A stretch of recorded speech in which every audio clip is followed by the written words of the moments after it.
Bienvenidos una vez más a Basket 365 Extra. Soy Denis y en el vídeo de hoy, el segundo vídeo de hoy, vamos a hablar sobre ese intercambio de tres bandas que involucra a John Collins y Norman Powell y alguna cosilla más, porque creo que es un intercambio bastante interesante que abre puertas sobre todo a los Utah Jazz en esta misma temporada. Ojo al posible sign and trade de Kuminga o Quentin Grimes ahí, ahora hablaremos de eso. Y de paso hablaremos de un par de noticias más que se han anunciado recientemente. Y tras eso, lo he dicho en los últimos vídeos, pero en cuanto acabe este vídeo, en cuanto lo ponga a subir, me conectaré a Twitch para charlar un rato con los chicos de NBA Draft Lab, o Draft Lab, perdón, es Draft Lab NBA, siempre lo digo al revés. Porque es cierto que me hubiera gustado hacer un directo con ellos antes del draft, no fue posible por una cuestión de agenda, me da culpa totalmente. Y eso, vamos a hablar un poco del draft, de los nombres más interesantes y hablaremos de paso un poco de la Summer League. Así que os animo a que os paséis por el directo, que creo que va a ser una charla interesante. Y dicho esto, otras noticias aparte del intercambio que se han anunciado recientemente. Los Boston Celtics pierden un par de segunda ronda, se ha modificado el intercambio de Holiday por Anthony Simons porque Holiday parece ser que estaba un poco tocado, nada serio, pero lo suficiente para que al final se sacan las segundas rondas del intercambio. Es un intercambio directamente de Jrue Holiday por Anthony Simons, o sea que bueno, Boston empeora un poco el intercambio, sigue siendo un buen valor con lo que ahorran y el contrato de Holiday a largo plazo que va a envejecer muy posiblemente mal. Y lo otro que se ha anunciado, bueno, hay alguna cosa menor. El Evan Sideri ha dicho por ahí hace ya 3 horas, breaking news, Devin Booker ha firmado suspensión de 2 años, 150 millones. Yo creo que es un triple porque creo que ese tío no es un periodista y se está tirando triples a ver si acierta. Nadie lo ha dicho, o nadie más ha dicho nada desde que ha anunciado eso y hace 3-4 horas. ¿Que creo que va a pasar? Sí, es muy probable que firme esa extensión, pero vamos, el tío para mí no es un periodista legítimo a día de hoy, no tiene fuentes, todo lo que pone lo pone sin ningún tipo de fuente, es una persona dando su opinión y que lo camufla de reportaje, en mi opinión, y por eso yo paso bastante de él. Me llegan retweets de otra gente y yo ni caso. Pero bueno, ¿que puede que firme Devin Booker? Claro que sí. ¿Puede que lo haya hecho? Tal vez, pero que no lo haya dicho nadie más suena raro.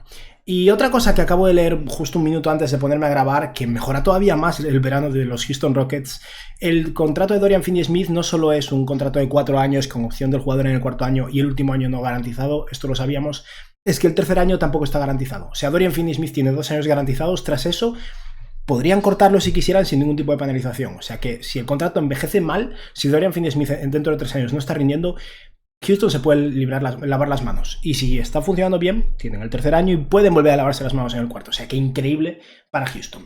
Y dicho esto, vamos a ver el intercambio que acaban de anunciar hace nada. Lo ponemos así, lo he montado en Fanspo porque es la forma más fácil. El intercambio que se ha anunciado recientemente es un intercambio de 3 bandas involucrando a los Utah Jazz, a los Miami Heat y a los Angeles Clippers. Os voy a intentar explicar el punto de vista de cada equipo. Por parte de los Jazz, envían a John Collins a los Clippers y a cambio consiguen a Kyle Anderson, a Kevin Love y una segunda ronda de 2027 pagada por los Clippers. Los Clippers mueven al mejor jugador y pagan una segunda ronda, es curioso eso. Los Miami Heat intercambian a Kyle Anderson y Kevin Love y consiguen a Norman Powell, y los Clippers intercambian a Norman Powell y una segunda ronda y consiguen a John Collins. Ese es el resumen así a grandes rasgos. ¿Por qué lo hace cada equipo? La parte de Miami es la más sencilla. Lo hacen porque consiguen al mejor jugador del intercambio a cambio de un veteranísimo en Kevin Love y un jugador que les llegó como parte del intercambio de Jimmy Butler y que no les importaba especialmente.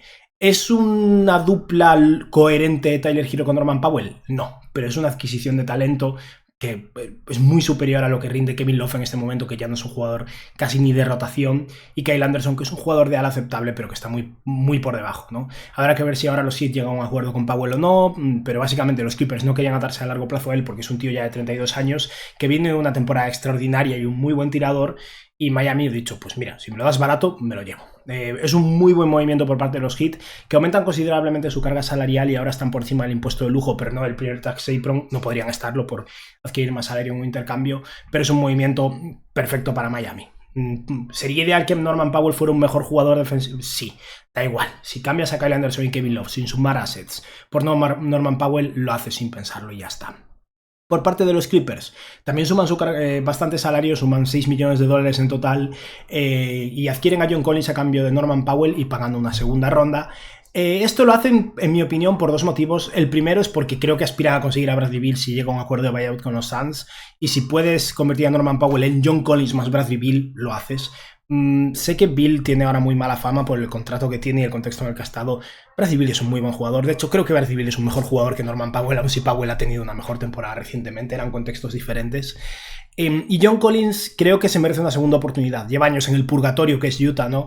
Y después de un inicio de carrera en Atlanta muy interesante y un declive tras eso, irse a los Clippers, a un equipo competitivo de playoffs donde además tiene un pasador de élite en James Harden que lo alimente, igual que pasaba en sus primeras temporadas en Atlanta con Trae Young.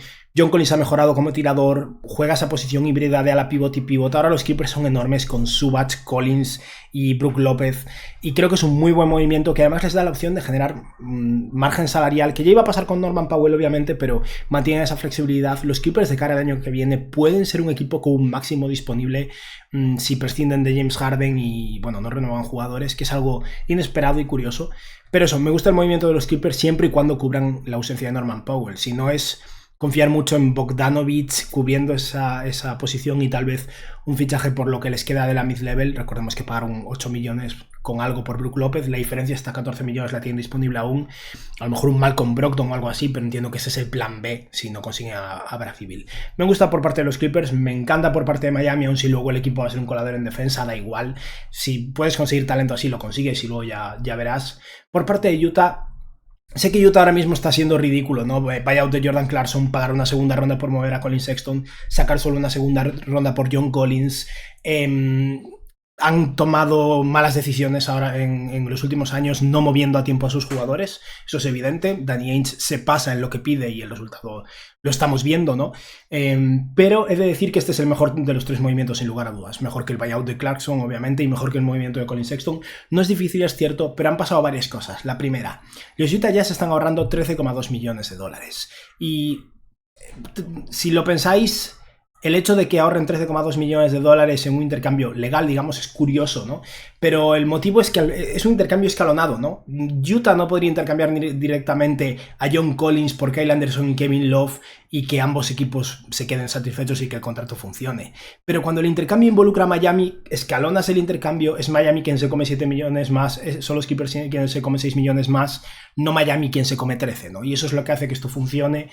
Y hay una forma, esto lo decía Bobby Marks, no soy tan listo, lo comentaba él y es un tema que no había pensado pero que es muy interesante. Y es que Utah puede construir este intercambio generando una excepción de intercambio, no me sale la palabra, del salario completo de John Collins, o sea, generar una excepción de intercambio de 26 millones y medio. ¿Por qué? Porque son un equipo sobre el límite salarial que no ha usado ninguna de sus excepciones.